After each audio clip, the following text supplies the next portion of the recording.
নির্বাচন নিয়ে সংস্কার কমিশনের রিপোর্টের বিষয়ে সরকারকে পর্যবেক্ষণ পাঠাবে নির্বাচন কমিশন। এছাড়াও সীমানা নির্ধারণ আইন পরিবর্তনের জন্য অধিকতর যাচাই বাছাই উচ্চ পর্যায়ের কমিটিতে পাঠানো হবে বলে জানিয়েছে ইসি আবুল ফজল মোহাম্মদ সানাউল্লাহ। বৃহস্পতিবার কমিশনের তৃতীয় সভা শেষে তিনি এসব কথা জানান। আমরা সহকর্মী মিয়া আমরুলের প্রতিবেদনে আমরা এই তথ্যগুলোই জানছিলাম।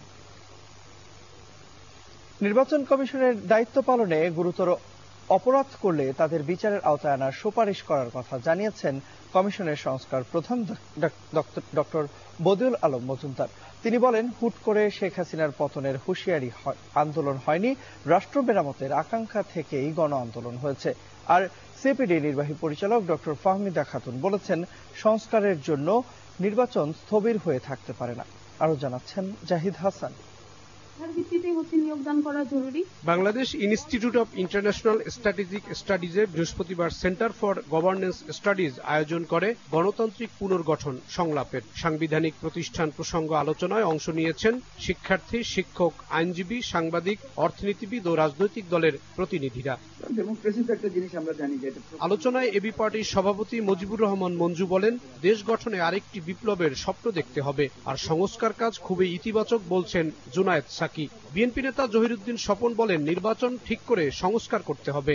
যারা এই 90-এর বিপ্লব করেছে তাদের হাত দিয়েই তারা সেটা ধ্বংসপ্রাপ্ত হয়েছে। সম্ভব যদি হতো একটা বিপ্লব করতে পারলেই এই সব সমস্যার সমাধান করা যেত। আমাদের প্রয়োজন এখন সিস্টেমিক পরিবর্তন করা, আইনগত পরিবর্তন করা, যাতে করে একেবারে ব্যক্তি পর্যায়ে মানসিকতার বদল ঘটে। তারা তাদের চাহিদা পূরণ না হওয়া পর্যন্ত জনগণকে ঘুমিয়ে থাকতে পরামর্শ দিবেন, নির্বাচনকে স্থগিত রাখার পরামর্শ দিবেন।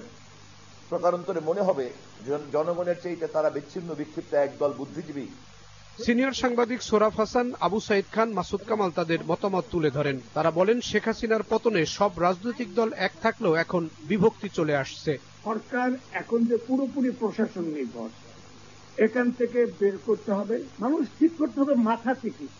আপনাকে মাথা ঠিক করেন, আপনি এই হাত দিয়ে গাছ থেকে আপনি ভাঙবেন নাকি উঠে খাবেন, এটা কোনো সিদ্ধান্তের কোনো হাত নেয় না, সিদ্ধান্তটা মাথা নেয়। সর্বাগ্রে দরকার সংবিধানের এই কালাকানুনগুলো বাতিল করে কালাকানুনের বেষ্টিজাল থেকে সংবিধানকে মুক্ত করা, গণতন্ত্রায়ন করা। রাজনৈতিক নেতৃত্বের এই অঙ্গীকার করতে হবে, নির্বাচনের পরে যারা ক্ষমতায় আসুন বা বিরোধী দলে থাকুন, তারা একসঙ্গে কাজ করবে। সিপিডির নির্বাহী পরিচালক অর্থনীতিবিদ ফাহমিদা খাতুন বলেন, বিগত 15 বছরে প্রতিষ্ঠান দুর্বল হয়ে অর্থনীতির ক্ষয় হয়েছে। জুলাইয়ের গণ আন্দোলনে মানুষ বৈষম্যের বিরুদ্ধে জেগে উঠেছিল। এই সামগ্রিকভাবে যে জুলাই অগাস্ট আন্দোলন হয়েছিল, সেটার আন্ডারলাইন কারণটাই তো ছিল অর্থনীতি। প্রথমে এটা কর্মসংস্থানের জন্য, যে চাকরি ক্ষেত্রে কোটা সংস্কারের জন্য, কারণ চাকরি হচ্ছিল না। এই যে এত উন্নয়নের গল্প, সেটার মধ্যে আমরা দেখেছি যে এমন একটা উন্নয়ন যেটা আসলে ফাঁপা ছিল এবং সেটা কিন্তু কর্মসংস্থান সৃষ্টি করতে পারছিল না। নির্বাচন কমিশন সংস্কার প্রধান বদিউল আলম মজুমদার বলেন, নির্বাচন কমিশনের কর্তারা গুরুতর অপরাধ করলে তাদের বিচারের আওতায় আনতে হবে। 3টা কমিশন, কারণ কোন রকম দায়বদ্ধতা ছিল না, তারা যা অন্যায় করেছে অন্যায় করে পারবে যেতে হয়েছে। তাই দায়বদ্ধ করাটা গুরুত্বপূর্ণ, এবং কোন গণতান্ত্রিক রাষ্ট্রে কেউ দায়বদ্ধতার ঊর্ধ্বে না। সব ক্ষমতা এক হাতে যখন কেন্দ্রীভূত হয় তখন সেটা ভয়ানক মন্তেস্কর কথা, আমার কথা নয়।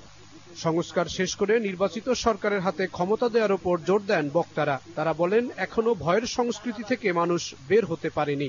সমস্ত লাভজনক প্রতিষ্ঠানগুলো দখল, মানুষের একটা নাবিশ্বাস হয়ে গেছে।